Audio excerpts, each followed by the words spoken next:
This next short video is to look at the data gathering.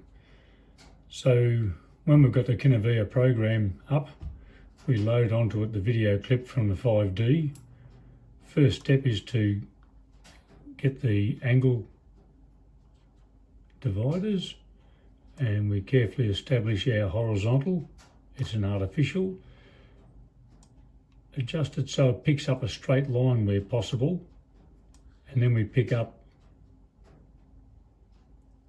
a sharp line between the testing jig and the board.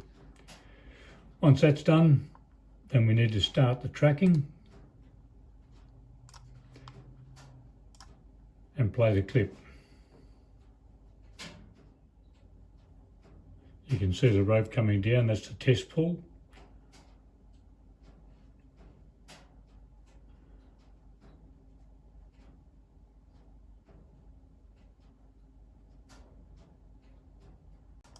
So that's the test complete. We go back, stop the tracking. And now we can go and look at our tools and angular kinematics. And so it displays angle against time. When we look at the angle graph, we can see there's a lump in that straight line at about 6 seconds. That's where we did the test to align the load cell and the camera. If that's hard to see, you can adjust the amplitude of the graph and it exaggerates it, and it gives you a pretty accurate reading of the time that it occurred and an approximate angle. So then we can go and look at the Excel spreadsheet of the angle data and precisely locate where the test was done. So this is the Excel spreadsheet for the angle data against time, and we can see that at 6.367 seconds, that's to the millisec, it had a reading of 92.2487 degrees. That precisely gives us the time that occurred and the angle that it created. This is the Enforcer sent to my phone for test graph number 586, and you can see there is a clear spike at the start, which is the test spike, and that aligns perfectly with the test pull on the camera, and then the actual test follows it. If I was going to summarise, our aim with the Enforcer is to know exactly to the millisecond when the test was done, know exactly when the high load passed, and by calculating the difference in time between those two, we'll know exactly in milliseconds how long that took. By extending that into our camera angles, if we know when the test angle was done, we then will be able to tell exactly what angle was when the point of failure load came on. When we look at the load cell Excel spreadsheet, the data, we can see that a test was done where the high load was at 0.48 of a kilonewton, and that was at 1.608 seconds. When we look further down the Enforcer data, I've colour-coded things so that we can see when the high point is in blue, so that is the high load at 1.52 kilonewtons, and that was at 1.925 seconds.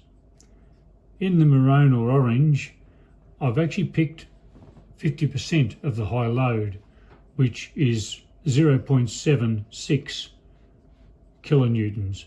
So by colouring 2, I know to adjust my 50% load accordingly. The yellow is just an indicator of when it started to load up, and I'm going to transfer those onto my result data sheet. This picture just gives you a rough idea of how the test samples were set up in the stump and the proximity to the machine.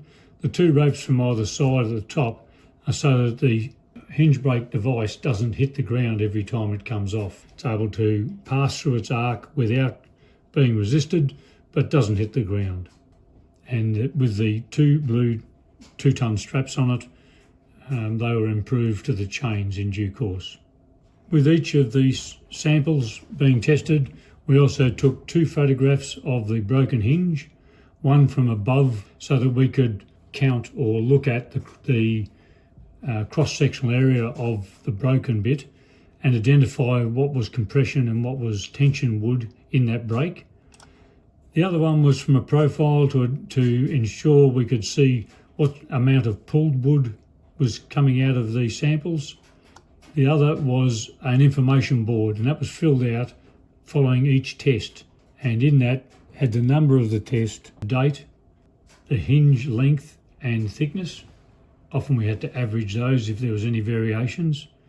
The height of the step, the species, the percentage moisture, the maximum break load, often additional information whether these were being pulled slowly to break or sharply. It talked about the fibres of compression and tension percentages so that we had an easy reference when we started filling out the table of results. So the load cell data is in green, has a green header. Firstly, we needed to log in the time in minutes, which is how it is recorded. And there's also a number of points of interest that I've marked on. One is commencement of failure in minutes. The other is 50% rising in minutes, point of failure in minutes, and 50% reducing from the high load. Each of those had to be converted into seconds, so they had a common scale with the camera. The next column needed to be done after those timings was the point of failure load, and this was done from the load cell of the highest recorded load that are recorded for each test. Next, we had to do the standard break was 25 by 150 millimetres, which is 3,750. What we had to do was average the measurements of the actual pieces being broken so that we adjusted cross-sectional area so that we could take out that error when we started comparing point of failure loads. So you see in that column there, they've all been adjusted. We did do some wing cuts, but they proved to be problematic in that we were still chasing a baseline measurement at that point. Next was the camera data, and that's got a yellow header. Fortunately, this one was in seconds, and I needed to record the start angle because the start angles weren't the same for every single one. And so we would then subtract that away from the finished angles to ensure we only compared the differences. So again, we have commencement of failure, 50% rising, point of failure, and 50% falling. Each of those had to be converted into correct angles. So you can see that there was a corrected angle, and that was done by comparing it to the starting angle. And with all the other measurements that had to be calculated out, the fortunate thing is using the Excel spreadsheet, it does these calculations for us, provided we put the formula in up the top, and it sweeps down each column. So in the grey column there, it says corrected load for point of failure. So they are the corrected loads and the important data we're chasing.